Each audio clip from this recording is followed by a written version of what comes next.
Among the most beautiful stories in the Old Scriptures is the story of Moses. This great story contains many miraculous events, and today we have decided to present to our dear viewers the complete and detailed story of Moses, from his birth to his death. So what are the details of this wondrous story? This is what we will explore in today's episode on the Ancient Whisper channel. Let us begin. First, to understand the story of Moses in detail from his birth, we need to go back in time a little, specifically to the time when the children of Israel entered the land of Egypt.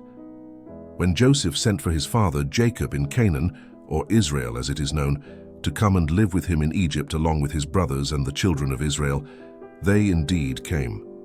Joseph honored them greatly, being the noble son of a noble father. He provided them with land to live on, which they eventually turned into a city.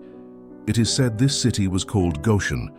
Joseph advised his brothers to tell the ruler that they were shepherds, as the Egyptians despised shepherds.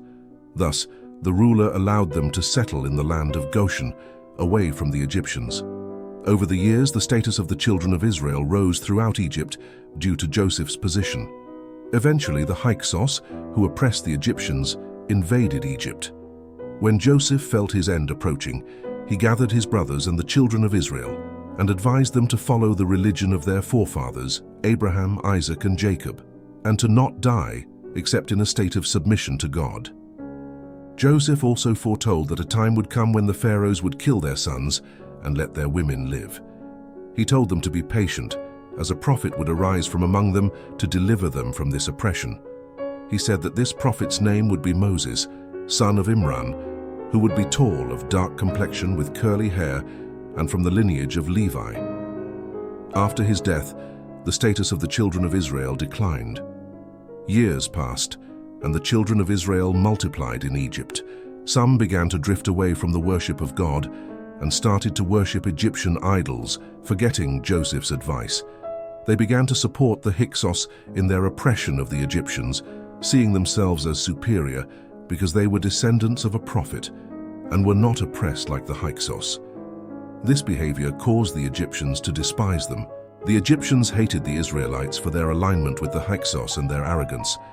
This continued until the Egyptians managed to regain their land and power from the Hyksos, fighting a great war in which they were victorious. They expelled the Hyksos from their land and regained their kingdom. As soon as the Egyptians secured their kingdom, they remembered the injustice the Israelites had done to them in alliance with the Hyksos and began to take revenge on them. The king ordered the burning of their houses, confiscated their wealth, and closed the borders of the country so they could not leave and go elsewhere. The persecution of the Israelites continued from one king to another, intensifying during the reign of one of the strongest and longest reigning pharaohs, said to be Ramses II. He humiliated the Israelites more than his predecessors, making them slaves and servants to the Egyptians, assigning them to various tasks, some to build, some to farm, and some to shepherd. Those who had no work were taxed. Pharaoh's tyranny increased, and he began to kill their sons and spill their blood. This was because Pharaoh had a strange dream one night that terrified him and took away his sleep. He saw a fire coming from the direction of Jerusalem in the Levant, reaching Egypt, surrounding its homes, burning the Copts, the people of Egypt, and leaving the Israelites unharmed. When Pharaoh woke up, he gathered the priests, magicians, soothsayers, and nobles of his people and asked them to interpret this dream. They said, "A boy will be born among the Israelites who will bring about the destruction of the people of Egypt and your kingdom. His birth is near." At that moment, Pharaoh ordered the immediate killing of every male child born to the Israelites. He summoned the midwives, the women who assist in childbirth, and said to them, "No male child is to be born to the Israelites except that you kill him," and assigned guards to them. The midwives executed Pharaoh's orders, killing every male child born to the Israelites out of fear of Pharaoh's wrath. As for the females, they were spared to serve and be enslaved. Pharaoh also ordered the killing of all the children born at his time and those after. His soldiers tortured the pregnant women among the Israelites so much that they would miscarry out of fear of the torture and persecution at the hands of Pharaoh's soldiers. It was said that Pharaoh was so ruthless that he would order the splitting of reeds until they were like knives, Then bring women of the Israelites and stand them on the reeds. They would press them until the woman would miscarry her child, who would fall between her legs, and she would keep pulling and protecting her legs from the reeds until she was exhausted and the child fell between her feet, cutting his body.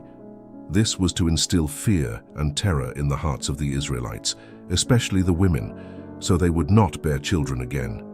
Pharaoh continued this torture until he almost exterminated the Israelites, especially the males. Many of the elders of the Israelites died. The leaders of the Egyptians went to Pharaoh and said, "You are about to exterminate the people and cut off the lineage, for death has struck the elders of the Israelites, leaving only their young. Soon there will be no one left for service but us." Pharaoh ordered the killing of all the male children born to the Israelites one year, and sparing them the next. Aaron, the elder brother of Moses, was born in the year when the male children were spared. The following year, when Pharaoh was killing the male children of the Israelites, the mother of Moses conceived Moses. She hid her pregnancy out of fear of Pharaoh and his wrath. When her time of delivery came, she was extremely frightened, so she decided not to call for a midwife to help her in childbirth. The child was born, and no one knew about him. But with the arrival of Moses, her fear increased that someone might hear his voice and inform Pharaoh's soldiers.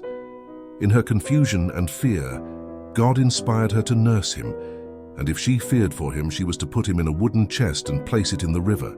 When she intended to place him in the chest, she was saddened, but God inspired her again, assuring her of his promise to return him to her and make him one of the messengers. She called a carpenter to make a chest with a lock from inside. She placed Moses in the chest and threw it into the Nile.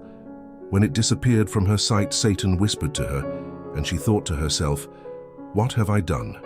If he had been killed by me, I would have wrapped and shrouded him. That would have been better than throwing him into the hands of the fish and the beasts of the sea."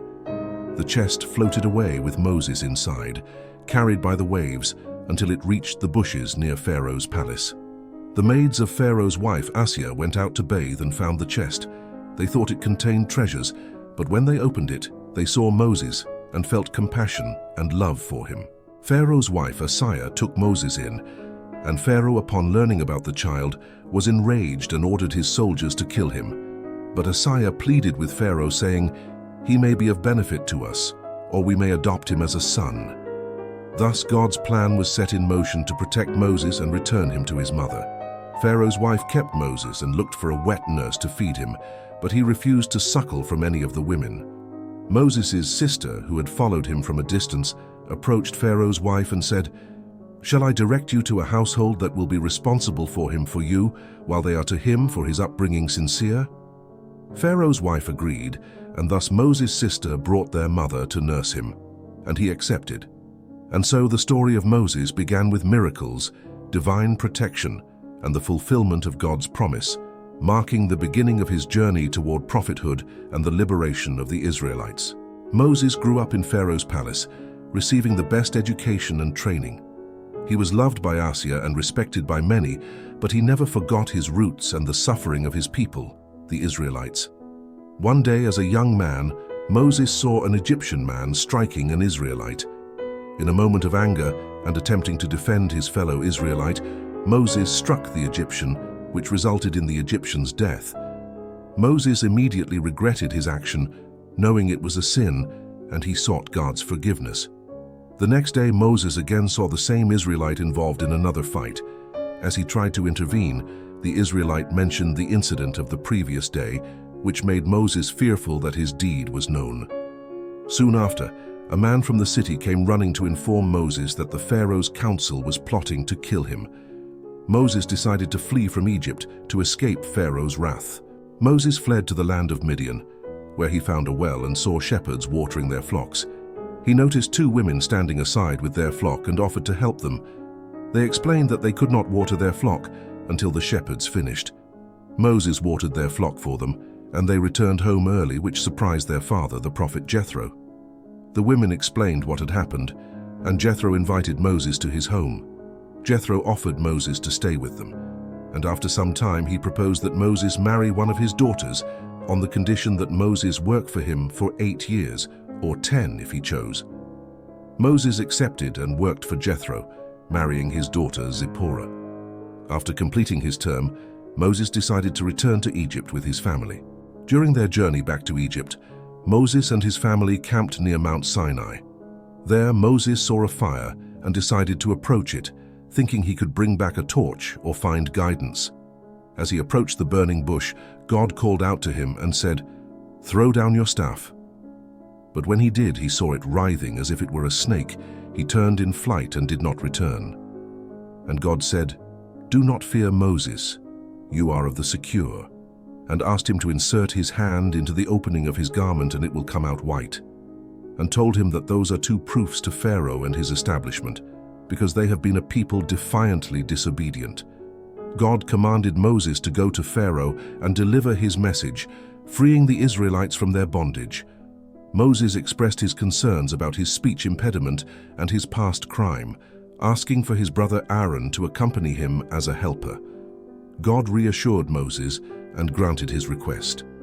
Thus Moses and Aaron were sent to confront Pharaoh and deliver God's message, leading to a series of miraculous events and confrontations between Moses and Pharaoh. What challenges will Moses and Aaron face next? What will be the fate of the Egyptians and Pharaoh? Join us in the next episode to uncover the thrilling continuation of this incredible story. Don't forget to subscribe and click the notification bell to be the first to know when our new video is published. You won't want to miss it.